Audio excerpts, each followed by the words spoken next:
What is going on, guys? This is boot camp day. I have no clue, maybe 25. Um, just hopping on the charts. Let's go to NQ solos. So today's video is going to be going over rejection blocks. Rejection blocks are going to be served to help you as a confluence. It could be a strategy. It could be all that. Now, before I do get into this video, let me double check that I didn't make one already on, excuse me, on rejection blocks, because I might have. Let's see, equilibrium, oh, that video's a banger. Alright, so I don't think I did, guys. These videos are still getting 27 views, but just wait a couple years. Yo, low-key, let's have some fun with this call. Holy shit, I can't see. Let's toss these on. Just cancel out the noise. Alright, I'm gonna put some house music on. Hold up. This is a low-key method. Just put some music on. So, like, I could just, like, chill while doing this shit. Nah, that wasn't in my ears. Wasting the first 2 minutes of the class. But no, that's alright. I don't want this boot camp to just feel like a punishment to you guys, you know? Like, because I know learning could suck and I want to make it interesting. So, like, get to just know me. Take it anymore. Alright, let's go. Got a song? Alright, rejection blocks, baby. Let's get after it. Okay, so first, what is a rejection block? Well, a rejection block is going to look like this. So say this is your normal candle. Who cares if it's bullish or bearish? Doesn't matter. This is your normal candle, correct? Well, when it's a rejection block, this is what that candle may be.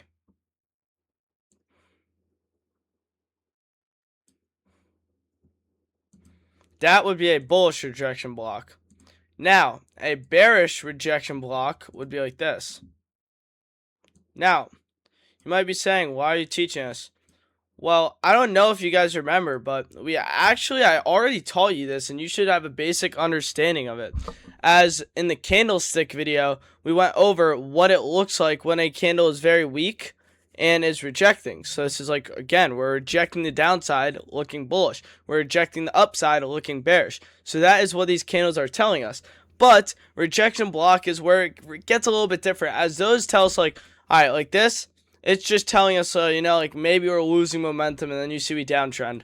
Where these is really where you pay them. You're going to, like, put them with other confluences to where you could utilize it better. Like, you'll see. I'm going to get into it. Don't worry. Alright, so here's the rejection blocks. Now, these are a little bit different. These aren't like the candlesticks where just like, alright, it rejects. These are with the purpose of confluences and stuff. So, what that means is a rejection block can reject from anything. But, like, alright, it feels like this. Look. Say we just have another candle here. The wicks are normal.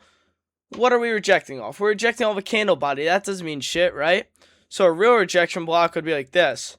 Maybe right here we have a higher time frame bullish fair value gap, right? This is something like maybe we tap in a bullish fair value gap and we reject, showing the upside. We tap C and reject. That could be a very strong confluence. As for example, that is pretty much serving as a condition. If we disrespect or bearish, we respect or bullish. And this is just showing that we're respecting it, showing that we're bullish. Same thing, vice versa for here. Maybe we have this bearish gap that we tap and then dump. Rejection blocks can also be a strategy. Don't quote me on this because I don't trade them like that. This would be something you refer to PAL as, but it would be like your stop loss there, and you target like a 1 to 7R. Crazy. But yeah, so these are rejection blocks. Now, the main thing I want you to pay attention to with rejection blocks is that they're going to tap and reject from a key level. As who cares if they just tap a body of a candle and reject? That's not a real one. But again, if this was like a higher time frame forward gap, that counts, you know? Okay, as in high time frame gaps, order blocks, rejection blocks it could actually tap back into. OT, C, EQ, all this. Maybe reject from liquidity. All this stuff, equal highs, all that, all of this. Breaker blocks, all this. So now this is pretty self-explanatory, as I don't have to walk you through it, as I've already taught you what this is before. So now let's just hop right into how to identify them in the market. Well, first let's see if we can find something on like the 4 hour. Oh god, that's a lot. Okay.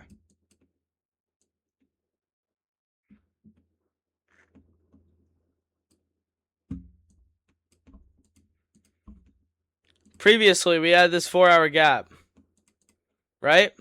Now, off this 4 hour gap, price perfectly tapped into the C of this 4 hour range, and then look at this rejection. Holy, huge rejection, right? So maybe how would you mark that? Well, you can take your box, just mark the whole rejection box. RB. What I personally also like to do is take my OT of that and go like this. Why, you might ask? Well, when you look at the OT of these, a lot of times price likes to come and tap maybe CE or the OTE of that rejection block if it's big, and then we could see a reaction off that. So now let's go into like a lower time frame with how we could see. First of all, you see this rejection wick? Look at how many times we re-rejected off that. Crazy, right? Rejection. I'm sure we're going to tap this. Like, honestly, this is going to be a confluence for the next few days. Rejection block. Let's see if we're going to tap into that and then reject, you know? Rejection block. Let's back test. I just want to show some examples.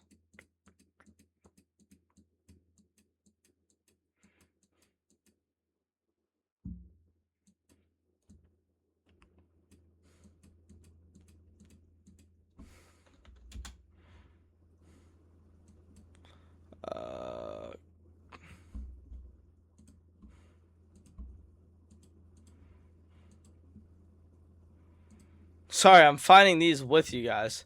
Alright, what do we see? Hey, what? 30-minute fair value gap. Good. So now, let's say we're bullish. What highs do we have above? These highs. Good. Equal highs. So now what do we want to see? Well, maybe we'd like to see price come down, tap into this before open, and at open say clean move to what? These equal highs. So now, let's just skip a couple candles. Timeout. What do we see? Well, this was actually a data wick too, but still. Price clearly tapped the C of this 30-minute gap. We rejected off it. And what? So now we have the rejection block.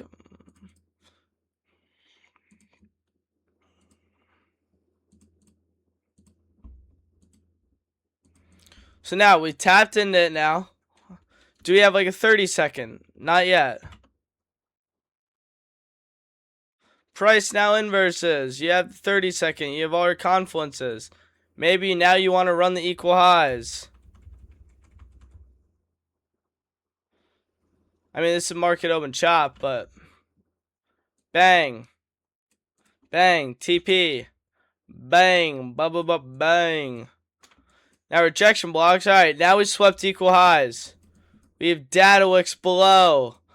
Now what are we going to do? Well, first we rejected off that. Let's see. Open. We rejected in this. Rejection block. IFEG.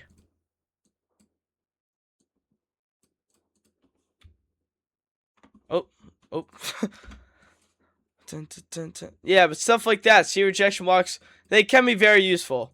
Now, the reason I want to keep simming throughout this example is just to show we might still reject off this rejection block even though it was a while ago.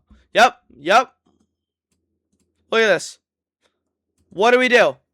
We tap back into this rejection block, re-reject off it. Now we have this protect the rejection block, and then look at the move. Look at the move that reacts from it. Up. Look at this. We're not, see how we're controlling this though? It's like when you find a real one, price does not want to break that zone.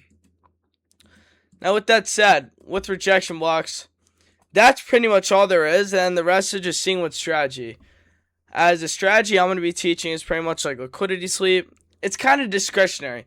In today's market, you need to be discretion. But anyways, that is what rejection blocks are and how you could use them. Like you see them, you can play it based off if we're tapping into it. You can see the stuff like that. Also, if you're in a trade, like say you're in a long, and then price, like say for example, this is a 5-minute gap. If you see that price is in this, and every time we hit it, we wick, and we can't break that, well, that's time to maybe trail your stop to here or close. As a lot of times, if you see it's wicking, it's showing we're starting to reject, then something like that will just happen, you know? Anyways, with that said, that was this video on rejection blocks. I hope that was helpful. I know I didn't show how much to use it, as the goal with this bootcamp is I want to get through all the steps first on trading and how to trade, and then I'm going to start dropping videos on like how to put it all together in paper trade and stuff like that. With that said, that was today's rejection block video. If you watched this video, comment Powell, Powell, because Powell created like the rejection block strategies pretty much. Anyways, peace, boys.